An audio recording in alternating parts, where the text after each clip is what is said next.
Preprava nebezpečných látok je veľmi výrazne monitorovaná, čo sa týka prejazdu tunelom, pretože predstavuje výrazné riziko práve pre prevádzku takéhoto tunela. Preto, aby takáto preprava mohla cez takýto tunel ísť, tak bolo nutné zrealizovať niekoľko opatrení. Za prvé, dispečing, respektíve monitorovanie tohto tunela musí dať informáciu o tom, že takéto vozidlo do tunela vošlo, aby pripravenosť či personálu alebo záchranných zložiek bola aj v prípade, že nastane nejaká neočakávaná situácia. V rámci informácie, ktorá je zisťovaná v prípade, že takéto vozidlo vošlo do tunelu, je identifikované aj aké látky prenáša.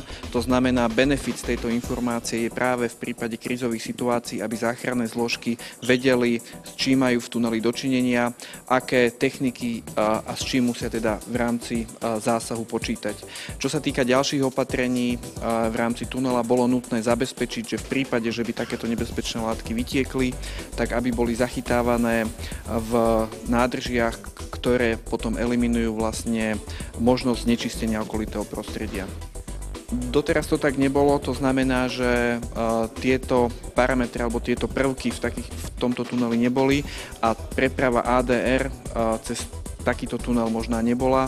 Bolo nutné chodiť po obchádzkach a samozrejme pre dopravcov to robilo komplikáciu. Dnes môžeme konštatovať, že tunel Borík je prvým tunelom, ktorý na Slovensku umožňuje aj prepravu typu ADR. V tomto chceme pokračovať aj v ďalších tuneloch, to znamená najbližší tunel, ktorý by mal byť upgradenutý na možnosť prepravy typu ADR, čiže nebezpečných látok. V tuneli bude tunel Sitina v Bratislave.